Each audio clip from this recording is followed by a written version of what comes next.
केवी studio Begusarai में आप सबों का हार्दिक अभिनंदन है, हार्दिक स्वागत है, हार्दिक वंदन है। मैं सज्जी सोनू आइए आपसे मिलवाता हूं एक ऐसे व्यक्ति से जो कि किसी परिचय के मोहताज नहीं है, और ख़ास करके वो जिस संस्था से जुड़े हुए हैं जिसके बारे में आज हम चर्चा करेंगे वो और कोई नहीं, गुदरगामा का वो विप्लवी पुस्तकालय है जिसके बारे में भारतवर्ष ही नहीं वरन विश्व में भी चर्चा का विषय बना हुआ है कि जब पुस्तकालय के एक ऐसा दौर है जहां पर पुस्तकालय दुर्दिन और बदहाली पर रो रहा है, वहां पर वो पुस्तकालय चमचमाता हुआ विभिन्न कार्यक्रमों के माध्यम से, विभिन्न पाठकों के माध्यम से आज पूरे विश्व में अपनी एक छाप रखता है। और यह जो मनोरंजन जी आज आए हैं, इन्होंने उस पुस्तकालय का जो विप्लवी शब्द है उसको अपने नाम के साथ जोड़ करके उन्होंने रखा है।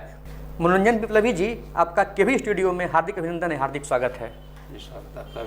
मैं आज मौका मिला इस स्टूडियो में, और खास करके डॉक्टर रोशन सर को, जो एक बहुआयामी व्यक्तित्व के धनी हैं, जो सृजनात्मकता की तरह लगातार कुछ न कुछ करते रहते हैं, और मैं देखता रहता हूँ हमेशा कुछ नई चीज़ करना चाहते हैं। ये हमें बहुत खुशी होती है, क्योंकि और ख़ास करके जब खास नहीं आम लोगों को यह मौका मिल रहा है, और आम लोग जहाँ आते हैं हमें और ज़्यादा खुशी मिलती है जिन्हें मंच नहीं मिल पाता है। और यहाँ मैं देखता हूँ ऐसे लोग जिन्हें परिचय का उतना नहीं रहता है, कोई उतना जानते भी नहीं है कहीं, लेकिन इसके माध्यम से उन्हें पहचान मिल रही है। ये बहुत ही काबिल तारीफ़ है। मैं इसके लिए पुनः एक बार डॉक्टर रोशन सर और आप तमाम जितने भी टीम के सदस्य हैं, सभी लोगों को मैं हार्दिक बधाई करता हूँ, धन्यवाद देता हूँ। और बहुत बहुत धन्यवाद रोशन सर, लगातार ऐसा ही कारवां आगे बढ़ाते रहें और हम लोगों को इस मंच से जोड़कर हमें आगे बढ़ाते रहें। हम लोग बातों का सिलसिला शुरू करें और गुदरगामा पुस्तकालय के विभिन्न आयामों को, विभिन्न पहलुओं को जानें और दर्शकों को उनके बारे में बताएं। उससे पहले मैं चाहता हूं कि आप अपने बारे में कुछ दर्शकों को बताएं। देखिए, मेरा नाम मनोरंजन विप्लवी हुआ, और विप्लवी गांव पुस्तकालय से जब मैट्रिक का एग्ज़ाम दिया, उसी वक्त से मैं पुस्तकालय से जुड़ गया, और लगातार 24 घंटा कहिए केवल खाने के लिए घर जाता था। और वैतनिक की बात नहीं, आज तक मैं वेतन पर नहीं पुस्तकालय चला रहा हूँ, अपना खुद अवैतनिक सेवा दे रहा हूँ जी। और लगातार उस समय से रात में सोना भी वहीं होता था जी। लगभग 2008 तक मैं लगातार सेवा दे दिया। उसके बाद थोड़ा घर को संभालने में थोड़ा समय कम हो गई जी, और पारिवारिक कुछ माहौल हो गया। उसके बाद से हम कुछ समय थोड़ा कम देना शुरू किया, और अभी मैं पुस्तकाध्यक्ष हूँ वर्तमान में, और जो समय बचता है मैं वहीं देता हूँ। और पुस्तकालय मेरा, जो लोग जानते हैं मेरा अड्डा कहाँ है पुस्तकालय जी, तो और कहीं मैं ज़्यादा समय देता नहीं हूँ। और पुस्तकालय से मेरी पहचान जुड़ चुकी है, इसलिए मैं नहीं भी जाऊँगा, लोग पुस्तकालय से ही पहचान जुड़े हुए हैं। इसलिए मैं, और ख़ासकर मैं गांव में ही रहता हूँ जी, तो गांव में रहता हूँ तो पुस्तकालय से लगाव है ही। शहर में आज तक मैं रहा नहीं, इसलिए गांव के साथ को जोड़ते हुए, गांव के लोगों से इसको जोड़ते हुए, और पुस्तकालय जो जहाँ ज्ञान मिलता है, और ज्ञान ऐसी पूंजी है जो कभी खत्म नहीं होगा, कोई बांट नहीं सकता, आप लोग जानते हैं। और मैं सब कहता हूँ पुस्तकालय के बारे में, कहा गया है पुस्तकालय जहाँ पर दिल को सुकून मिलता है और मन को शांति मिलती है जी। बाहर तो ऐसा लगता है जैसे गमों की बारिश हो रही हो, और हम बिना छतरी वाले इंसान जी। तो इस तरह से पुस्तकालय, हम बच्चों जब छोटा थे उसी वक्त से हम पुस्तकालय देख रहे हैं। तो पुस्तकालय किसी से बोलना भी नहीं आता था जी, लोग पुस्तकालय बोलते हैं, कुछ बोलते हैं, लेकिन उस वक्त से मैं देखा और लगातार देखता रहा, उससे जुड़ गया, और लगातार उसकी सेवा में लगा हूँ, और लगता है लगातार लगा ही रहूँगा। वाह, बहुत अच्छा। मैं चाहता हूँ कि विप्लवी पुस्तकालय के कुछ इतिहास के बारे में बताएं कि वो पुस्तकालय कब शुरू हुआ था और वो कैसे भी चल रहा है। विप्लवी पुस्तकालय का इतिहास जो है, स्थापना काल इस स्वतंत्रता संग्राम के समय का है, 1930-31। इसका स्थापना है 26 फरवरी 1931 जी। और उस वक्त जो आंदोलन चल रहा था देश में जी, और आपके बेगूसराय में टेढ़त मंदिर के पास जो गोलीकांड हुई थी जी, इसमें 6 युवा छात्र शहीद हुए थे जी। और ये सभी आप जानते हैं, इसी इलाके के सब कहीं भरवार के थे, रतनपुर के थे शहीद जी।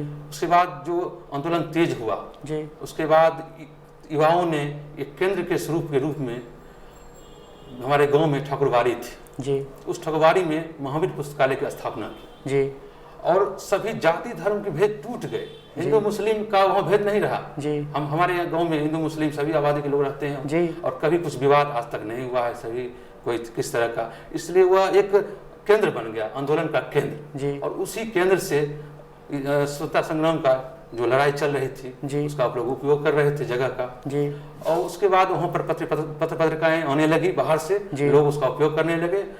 और उसके बाद फिर 1942 की लड़ाई जो हुई उसमें मुख्य बिंदु वहीं पर है, स्थापना जो 31 का है, लेकिन मुख्य जो केंद्र था 1942 की लड़ाई जो था भारत छोड़ो आंदोलन, करो या मरो का नारा लगा था। उस वक्त हमारे गांव के जो युवा थे वो बस्ती के लोगों के साथ जुड़कर और बगल के लाखों स्टेशन आप देखे होंगे, वहाँ जाकर वहाँ की पटरियों को उखाड़ दी और उखाड़ फेंका ही नहीं, स्टेशन में आग लगा दी। और उसके बाद वहाँ से लोगों पर लाठियाँ चलने लगी, दमन चक्र पूरा हुआ। लेकिन लोग तो दीवाने थे आज़ादी के। उसके बाद गांव पर जुर्माना भी हुआ, 800 रुपये जुर्माना उस वक्त हुआ था, 800 रुपये जुर्माना। उस 800 रुपये ही जब हमारे देश में अंतरिम सरकार 1946 में बनी, श्री कृष्ण बाबू प्रधानमंत्री उसमें कहा जाता था, बने, तो वह राशि को लौटाना शुरू किए सभी गांव को। तो मेरे गांव में भी लौटाने की बात आई, तो लोगों ने बैठक की और उसमें विचार हुआ इस पैसा को क्या किया जाए, ऐसा ऐतिहासिक चीज किया जाए जो याद रहे। तो उन लोगों ने पुस्तकालय निर्माण की बात रखी, जो हम लोग पुस्तकालय बनाएंगे। और जब देश आज़ाद हुआ 15 अगस्त 1947 को, तो 15 अगस्त को ही पुस्तकालय की नींव पड़ी। बहुत अच्छा जी। तो पुस्तकालय का इतिहास हम लोग जाने, बहुत अच्छा लगा। गांव के संघर्ष को, उन आज़ादी के नायकों को हम लोग पुनः याद करते हैं और उन ग्रामीणों को नमन करते हैं। इन्होंने इतनी अच्छी सोच को वहाँ पर उन्होंने रखा कि आज वह बेगूसराय जिला ही नहीं वरन इस बिहार का एक गौरव के रूप में प्रतिस्थापित है। हम लोग बातों को और आगे बढ़ाएं। हम लोग अभी आप लोग वहाँ पर क्या क्या गतिविधियाँ करते हैं और ऐसे कौन कौन से पाठक हैं जो कि आप पर लगातार जुड़े हुए हैं? देखिए, विप्लवी पुस्तकालय में लगभग 40,000 किताबें हैं और पुराने पत्रिकाएं जो बंद हो चुकी है, सारिका हुआ, धर्म युग हुआ, जो बंद हो चुकी है, हम लोग देखे भी नहीं थे उस वक्त। वो लोग बाइंडिंग किए हुए प्रत्येक साल का लगता है 60 के समय से ही लगातार 1960s के समय से पुस्तकें वहाँ भेज दिए। और वहाँ पर जो शोध करना चाहेंगे वहाँ बैठ कर उनकी काफी ढेरों सामग्री उनको मिलेगी और वहाँ बैठकर जगह भी है, वहाँ लोग उसका सदुपयोग कर सकते हैं। और वहाँ पर सभी चीजें हैं। आप खाना बनाना चाहते हैं तो कबीर चौका वहाँ जाके खाना बना के और दिन भर पढ़िए, जगह मिलेगा, एक शांति माहौल मिलेगा आपको। वाचनालय है, वाचनालय में आपको पत्रिकाएं फ्री में मिलता है जो आप पढ़ सकते हैं बैठकर। और पाठक बनने के लिए कुछ शुल्क है उसमें, आपको जैसे 100 रुपये सदस्यता शुल्क है और 500 रुपये सेक्रेटरी मनी के रूप में लिया जाता है। और एक गारंटर चाहिए क्योंकि पुस्तकें तो महंगी है और हम व्यवस्था करते हैं जो लोगों को इस समय में पुस्तक खरीद कर पढ़ना सबके लिए बस की बात नहीं है। सही बात है। और खासकर आम लोगों के लिए, गरीब लोगों के लिए। तो मेरा मकसद है पुस्तकालय का ही है, उद्देश्य यही है जो आम जो है युवा हैं, बुजुर्ग हैं, सभी को पुस्तक मुहैया हो और वह पढ़ सके, वह देश दुनिया से को जान सके। और सभी तरह की किताबें वहाँ मिलेगी। आप साहित्य को लीजिए, उपन्यास लीजिए, कविता लीजिए, नाटक लीजिए, इतिहास लीजिए, इंसाइक्लोपीडिया विश्वकोश इंग्लिश का वॉल्यूम वहाँ पर ब्रिटानी का 29 वॉल्यूम है, सभी वहाँ मिलेगी। हिंदी विश्वकोश मिलेगी आपको, बच्चों का विश्वकोश अलग है। तो सभी तरह बच्चों के लिए बाल साहित्य है, डिक्शनरी है, धार्मिक किताबें भी वहाँ पर चारों धर्म मिलेगा, एक जगह रखा हुआ है। हो सकता है टकराहट कहीं हो जाती है, लेकिन हम लोग एक जगह रखे हुए हैं। रामायण हो गया, उसके बाद आपको बाइबिल हो गया, उसके बाद कुरान हो गया, गुरु ग्रंथ साहिब हो गए, चारों एक जगह रखे हुए हैं। चारों वेद आपको लगभग लगता है 20 किलो का एक बड़ा सा रखे हुए हैं। इधर ही खरीदे थे पुस्तक मेला पटना में, हम लोग खरीद के लाए थे।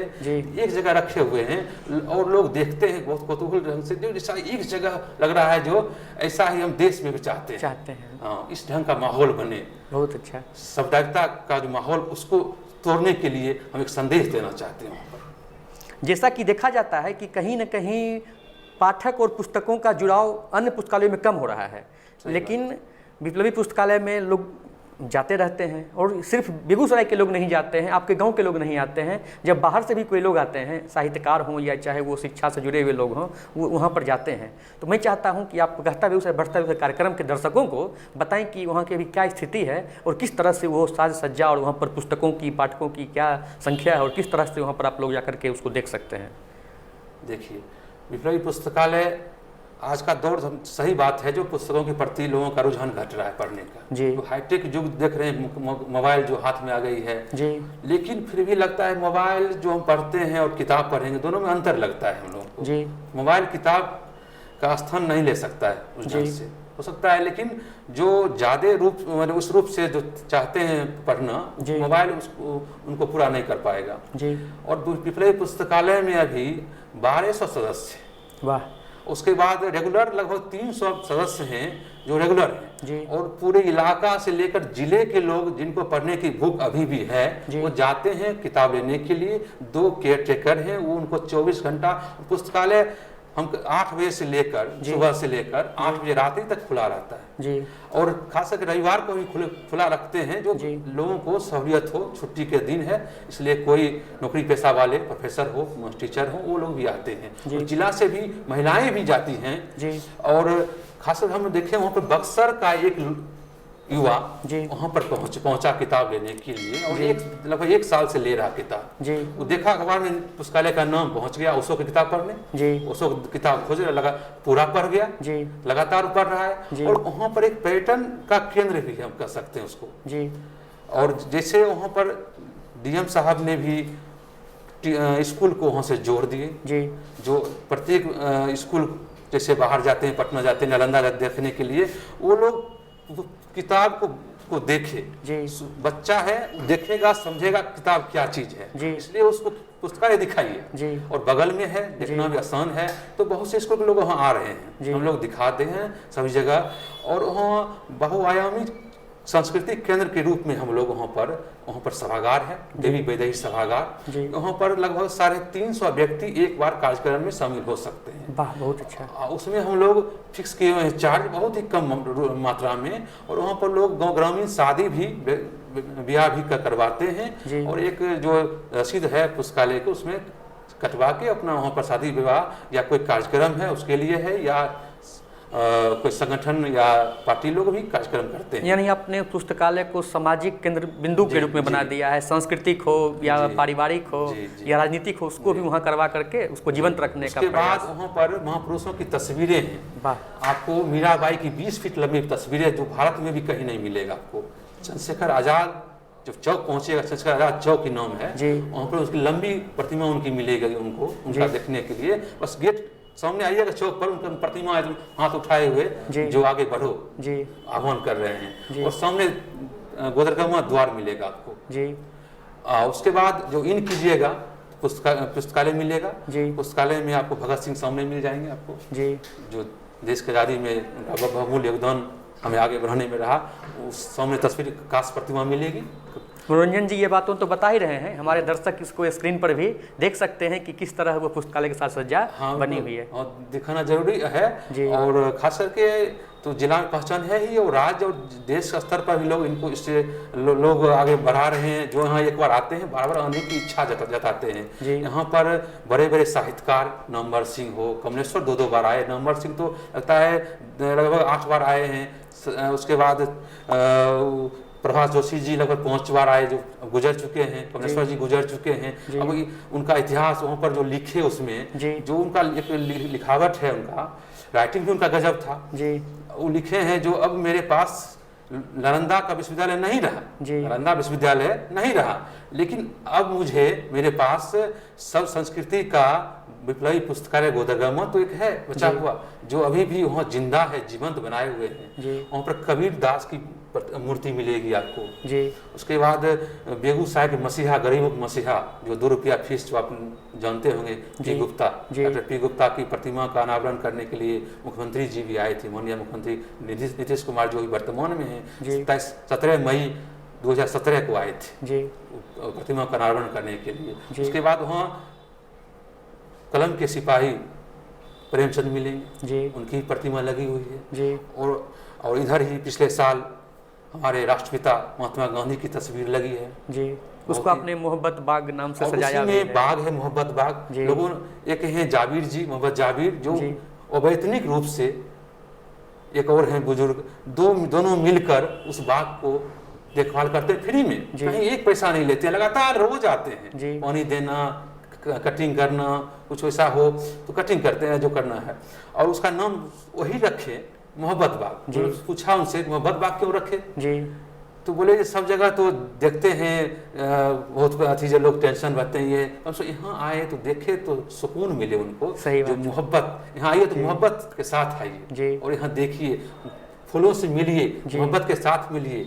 तो इस ढंग का उनका सोच देखे हम, उतना जी। पढ़े लिखे नहीं है लेकिन सोच बहुत ही लगा हमको, जी। और उसी रूप में मोहब्बत बाग चल रहा है। हम लोग लगे, और खास करके वो दो लोग हैं जी। वो दोनों चला रहे हैं। जी। और हम लोग पुस्तक जो आदान प्रदान होता है, लोग पुस्तक 2 किताब एक बार ले जा सकते हैं, जो पाठक है, सदस्य जी। हैं, एक बार किताब ले गए, 15 दिन में लौटाना है, फिर लौटाइए। जी। इसलिए हम जो इतिहास को जोड़ते हुए वर्तमान पीढ़ी को के भविष्य को रास्ता दिखाते, अनवरत रास्ता दिखाते हुए विप्लवी पुस्तकालय आगे बढ़ रही है। मेरा पुस्तकालय की एक योजना और भी है जी। चलंत पुस्तकालय की, जी। जो हम अगर सुविधा मिलेगी हमको जी। तो हम घर घर किताब पहुंचाएंगे। जी। आगे की जो योजनाएं बनाई है उस पर हम लोग लगातार प्रयास में लगे हुए हैं। जो घर घर किताबें जो वहाँ तक पहुँच नहीं पा रहे हैं लेकिन पढ़ने की भूख है उनको, जी। तो उनके लिए, या जो बुजुर्ग हैं चलने फिरने में दिक्कत है लेकिन पढ़ने का मन है उनको, जी। तो उनके घर तक शुल्क जो है वो देंगे, उनके घर तक आदमी पहुँचाएगा और गाड़ी से किताबें जाएंगी। अभी तो सामान्य लोग खाने पीने के लिए जाता है, लेकिन हम लोग किताब व्यवस्था करवाएंगे, ऐसी सोच हमारी है, आगे हमारी यही सोच है। कहा गया है कि साहित्य समाज का दर्पण होता है, और जो लेखक होते हैं, साहित्यकार होते हैं, कहीं ना कहीं उनको ये मौका नहीं मिल पाता है कि वो अपनी बातों को कहीं अभिव्यक्त कर सके, कहीं पर लिख सकें। लेकिन जब मैं विप्लवी पुस्तकालय को देखता हूँ और वहाँ पर जब भी जाता हूँ तो कहीं ना कहीं उनकी जो पत्रिका है, जिसको हाँक नाम इन्होंने दिया है, वो मेरे दिमाग में, मेरे जहन में आती है। विप्लव मनोरंजन जी, आप यहाँ पर आए हैं तो कुछ उस पत्रिका के बारे में बताएं कि दर्शक उसमें कैसे अपनी सदस्यता ले सकते हैं और कैसे उसमें लेख अपना दे सकते हैं। इस स्मारिका का शुरुआत जब हुई थी, जब हमारे गांव में प्रदेशीय लेखक संघ का राष्ट्रीय सम्मेलन हुआ था जी 2008 में जी, 3 दिवसीय हुआ था जी, और पूरे देश के 17 राज्य से 22 भाषाओं के 300 लेखक कवि वहाँ जुटे थे जी।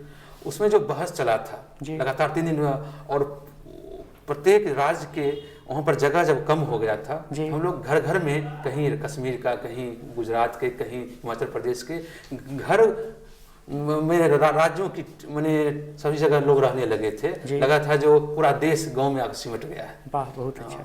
तो उस ढंग से उसी में जो गतिविधियां हुई, उसमें कार्रवाई हुई 3 दिवसीय, उसको हम लोग एक किताब का रूप दिए। और उसमें मतलब कमला प्रसाद आए थे, उस वक्त वहाँ सचिव थे, गुजर गए वही, और राजन जी जो हमारे ग्रामीण हैं जी, वो प्रदेश के राष्ट्रीय महासचिव तक गए हैं और पुस्तकालय में अहम योगदान उनका जानते ही है।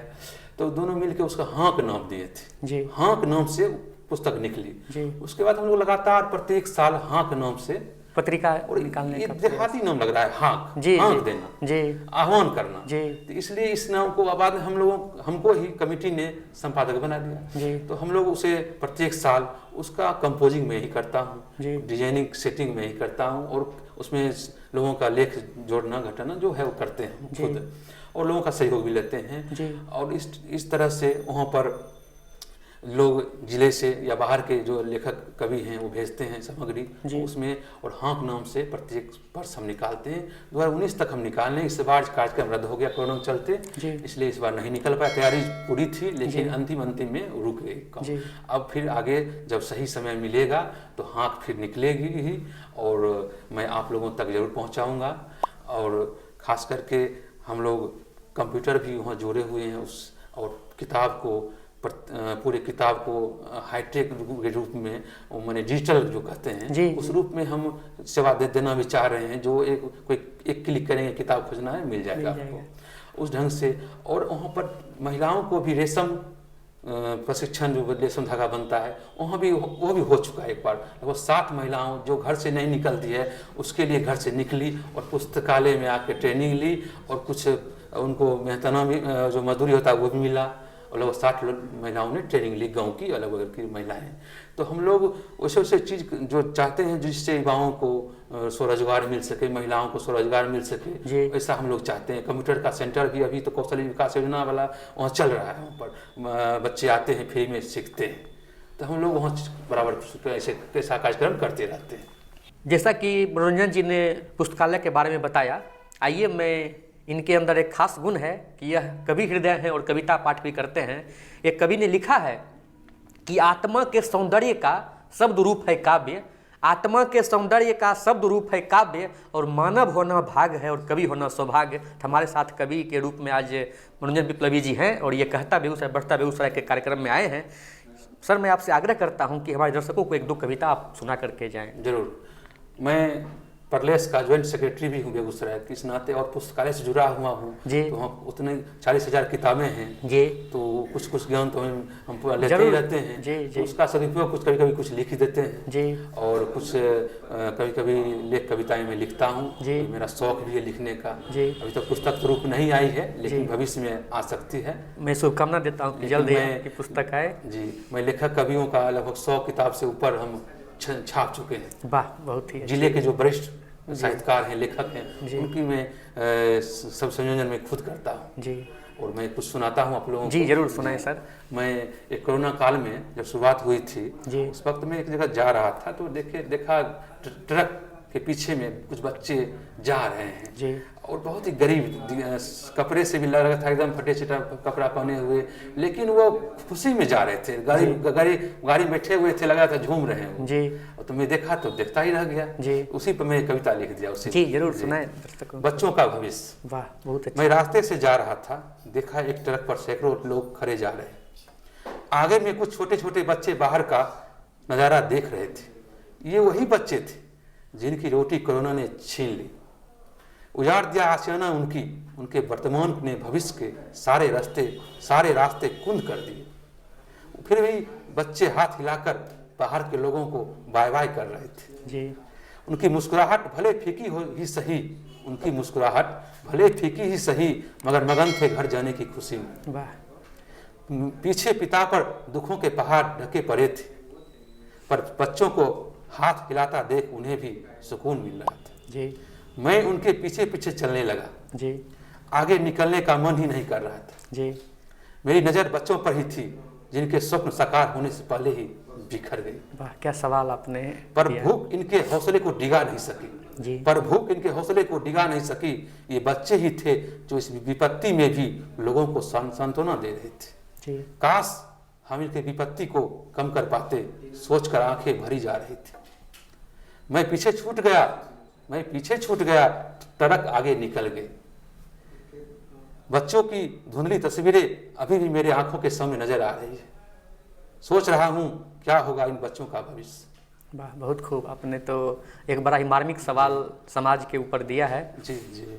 और मैं एक जो हाथरस की घटना हुई है जी, और परसों ही मैं गांधी जयंती के अवसर पर जी इस अवसर पर लिखा था और वहीं पर मैं वाचन भी किया था जी, गाँव में ही जी। उसी में मैं आप सुना देता हूँ जी सर।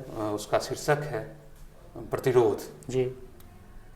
प्रतिरोध शीर्षक के रूप में यह कविता है। मानवता शर्मसार हो गई जी जब आदमी इंसान से हैवान हो गया। हम इतने गिर जाएंगे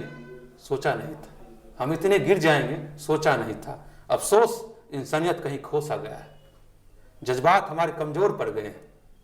हम अपनी संस्कृति को लहूलुहान कर खुद अपसंस्कृति को जन्म दे रहे हैं। क्या हम इतने बुज़दिल हो गए अपनी राखी को ही बदनाम कर दिए। बहनों की रक्षा क्या करेंगे, खुद ही भक्षक बन बैठे। सिसक रही है आज मनुष्यता, हम किस रास्ते पर पहुंच गए आज। धिक्कार हमें है मानव तन पर, हमने अपने को कलंकित किया। इस गुनाह की सजा जो भी हो कम ही होगा। तुमने हमारी संस्कृति पर चोट किया है, इससे बड़ा अपराध क्या होगा। तुम दरिंदों को फांसी भी कम होगा। सवाल अति गंभीर है, आखिर यह सिलसिला कब रुकेगी। कब तक हमारी बहना होगी इन भेड़ियों का शिकार। जवाब तो चाहिए जी। जवाब कौन देगा। जवाब तो चाहिए पर जवाब कौन देगा। किसी का इंतजार है क्या। मुंह खोलो कुछ तो बोलो, मुंह खोलो कुछ तो बोलो, चुप्पी ही हर समस्या का जड़ है, चुप्पी ही हर समस्या का जड़ है, अब और नहीं, अब और नहीं, प्रतिरोध प्रतिरोध प्रतिरोध। वाह, आपने तो बहुत ही मार्मिक दोनों कविता आपने सुनाई। मनोरंजन विप्लवी सर, आपके भी स्टूडियो में आए हैं, आप दर्शकों को क्या संदेश देना चाहेंगे? देखिए, हमारा पुस्तकालय हमारा नहीं, ये पूरे देश की पुस्तकालय है कह सकते हैं। ये पूरे राज्य और जिले की एक पहचान बन चुकी है और हम कह सकते हैं ये जन सहयोग से चल रहा है और जिले के पूरे जो बुद्धिजीवी साहित्यकार हैं इनका सहयोग हमें हमेशा मिलता रहता है इस पुस्तकालय को। और पुस्तकालय, अगर आप जन सहयोग की ताकत पर एक नया नमूना देखना चाहते हैं तो एक बार पुस्तकालय देखना जरूर आइए।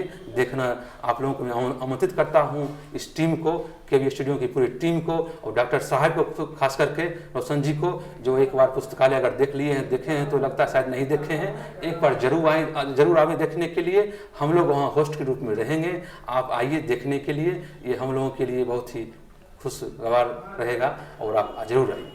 कहता बेगूसराय बढ़ता बेगूसराय के कार्यक्रम को देखने के लिए आप यूं ही जुड़े रहें और ख़ास करके जो विप्लवी पुस्तकालय है और जो खास करके वहाँ के साहित्यिक, सांस्कृतिक और शैक्षणिक जो जुड़ाव है उसको आपने सुना है, आपने उसको देखा है। मैं आप सभी दर्शकों से आग्रह करता हूँ कि एक बार उसको लाइक करें, कमेंट करें और उसको शेयर कर करके इस बात को जन तक पहुँचाएँ। केवी स्टूडियो में आप आए और आपने अपना कीमती वक्त दिया, इसके लिए आपको बहुत बहुत धन्यवाद, बहुत बहुत आभार।